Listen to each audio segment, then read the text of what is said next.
amalan yang banyak yang bisa masukkan orang dalam surga. Namun ada amalan-amalan pilihan yang memudahkan seorang masuk dalam surga. Ya. Contohnya adalah berbakti kepada kedua orang tua. Kalau orang tua kita masih hidup, maka itu adalah jalan termudah untuk masuk surga.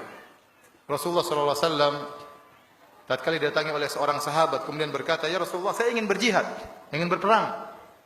Kata Rasulullah SAW, "Ahayyun walidak?" Apakah dua orang tua masih hidup? Bapak ibu masih hidup? Kata dia, "Masih ya Rasulullah." Kata Rasulullah SAW, "Maka berjihadlah dalam berbakti kepada kedua orang tuamu." Ini dalil bahwasanya berbakti kepada kedua orang tua termasuk jihad.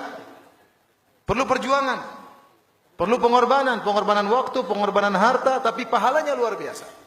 Demikian juga ada seorang laki minta izin untuk berperang. Kata Nabi SAW, "Ahayyatun walidatuk?"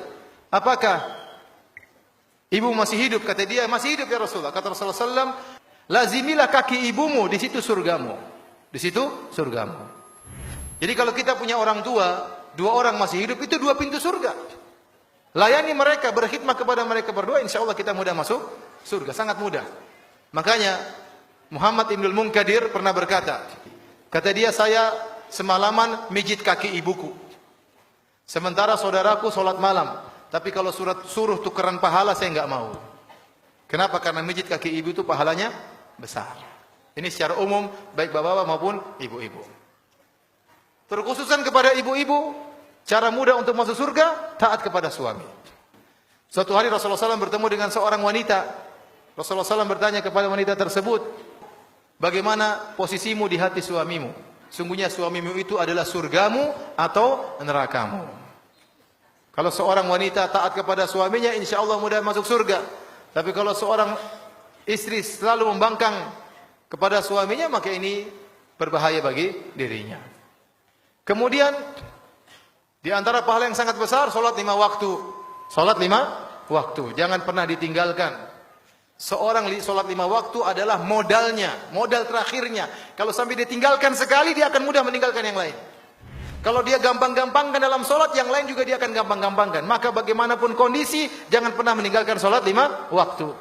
Nabi bersabda tentang salat 2 rakaat sebelum subuh. Kata Nabi, 2 rakaat sebelum subuh lebih baik daripada dunia dan seisinya. Kalau kita salat sebelum subuh 2 rakaat, salat qobliyah 2 rakaat, paling kita kerjakan 3 menit, paling banter 4 menit. Ternyata pahalanya lebih baik daripada dunia dan seisinya. Itu baru salat 2 rakaat sunnah. Bagaimana lagi dengan salat subuhnya? Padahal kita tahu para ulama sepakat salat fardu lebih afdal daripada salat sunnah. Nah, kalau salat sunnah pahalanya seperti ini, bagaimana lagi salat fardunya? Ya, ini diantara ibadah-ibadah yang sangat jangan sampai kita tinggalkan agar kita mudah untuk masuk surga. Banyak amalan-amalan. Insya Allah seluruh amalan kalau kita kerjakan dengan ikhlas memudahkan kita masuk surga. Namun ini diantara hal yang saya harap agar diperhatikan. Salat. Kata Nabi SAW, ketika ada seorang datang kepada Nabi, "Ya Rasulullah, aku ingin bisa menemani engkau di surga." Kata Nabi, "Awa ghairu dzalik?" Apakah tidak ada permintaan yang lain? Karena ini permintaan berat, menjadi teman Nabi di surga berarti surganya tinggi. Nabi tanya, "Awa ghairu dzalik?" Tidak ada permintaan yang lain? Kata dia, "Huwa dzak." Yang saya minta itu ya Rasulullah. Kata Rasulullah SAW, "Kalau gitu tolonglah aku agar aku bisa berdoa kepada Allah. Kamu sendiri harus banyak sujud." Kamu sendiri harus banyak sujud. Orang yang bahagia, orang banyak salat, banyak sujud. Kata Nabi SAW, kata Nabi, "Tidaklah engkau sujud karena Allah, kecuali derajatmu akan dinaikkan dan akan dihapuskan dosa-dosamu." Semakin orang banyak sujud, dia semakin tinggi di sisi Allah. Meskipun mungkin orang lain merendahkan dia, tidak memandang dia, tapi dia sangat tinggi nilainya di sisi Allah Subhanahu wa Ta'ala.